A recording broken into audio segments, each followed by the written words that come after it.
La pregunta que siempre me hacía era, ¿cómo pasar de esto a esto?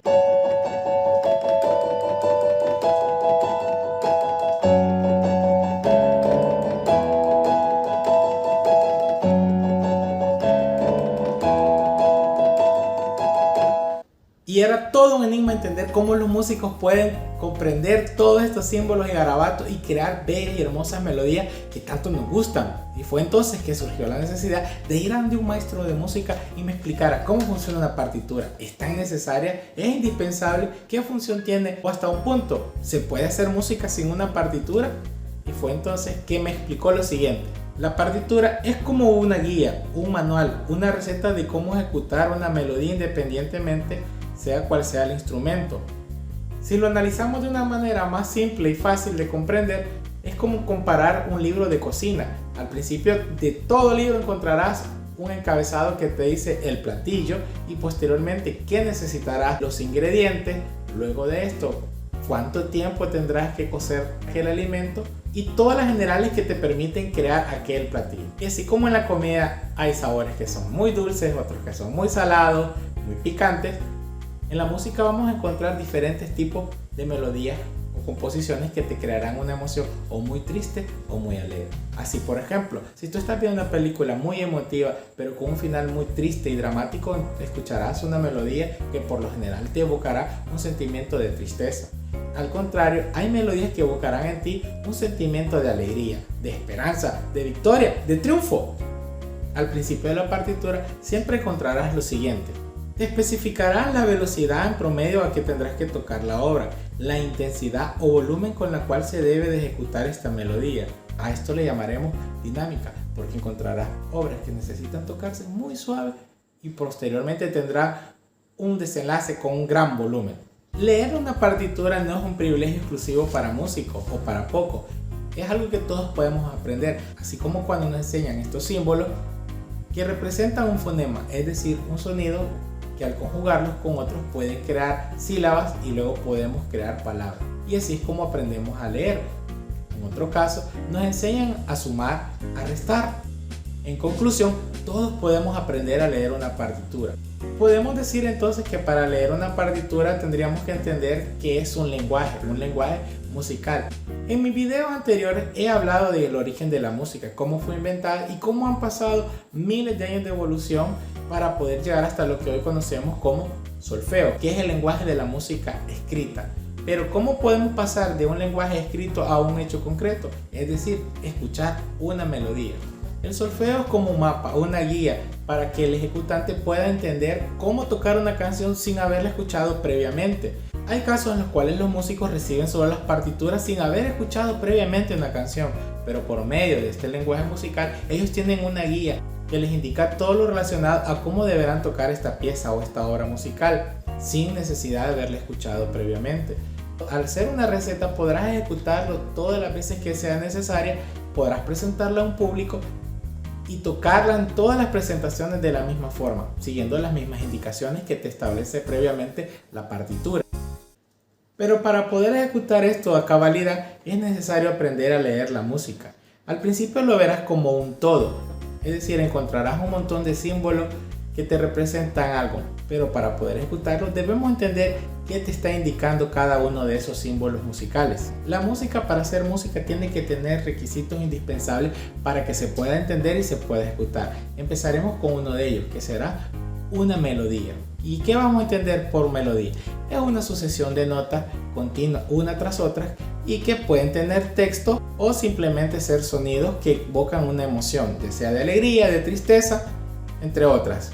Otro elemento indispensable se llamará armonía, que es otra sucesión de notas, pero que sin ser la melodía le acompañan y crean un sonido armonioso y agradable tanto para el ejecutante como para el oyente.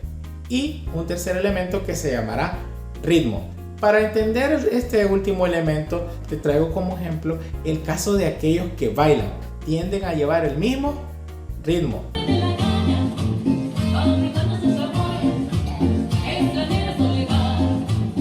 Los soldados al momento de marchar siempre verás que tratan de llevar el mismo ritmo. Por eso vemos que siempre hay un capitán o un guía que les va indicando la velocidad constante que tendrán para poder hacer su rutina. 1, 2,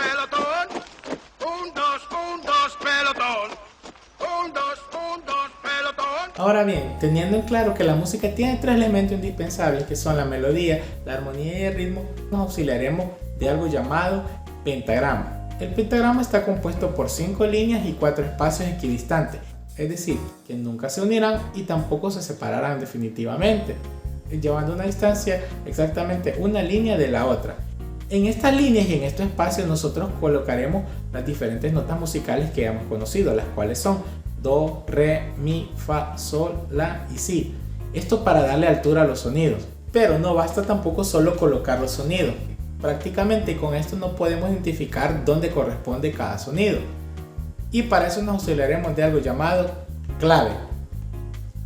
En muchas ocasiones habrás visto este símbolo musical que representa la clave de sol y se dibuja sobre la segunda línea del pentagrama, contando de abajo hacia arriba, y se le va a llamar clave de sol porque ahí descansará el sonido sol, pero no será cualquier sol, será el sol 4.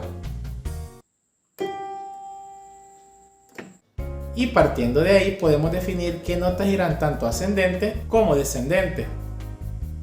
En los instrumentos de naturaleza melódica basta con una clave para poder escribir la música, pero hay instrumentos que necesitan más de una clave. Pero de esto te hablaré más adelante. La clave de sol la vamos a utilizar para los sonidos agudos, es decir, los sonidos más altos. Y para los sonidos más graves utilizaremos otra clave llamada fa y se representa de la siguiente manera. Esta clave se utiliza para poder colocar los sonidos graves. Entonces nos auxiliaremos de otras 5 líneas y 4 espacios. Y la clave de fa se dibujará sobre la cuarta línea. Pero surge la pregunta, en un piano existen muchos fa, desde los más graves hasta los más agudos. Pero para que lo tengas más claro, será este fa. Es una nota fa que está previamente antes de empezar lo que llamaremos do central. Y de esta manera podemos colocar la nota fa y partiendo de esta podemos nosotros entender qué notas irán de manera ascendente y qué notas irán de manera descendente. Y se utiliza para instrumentos de naturaleza grave, como por ejemplo un trombón.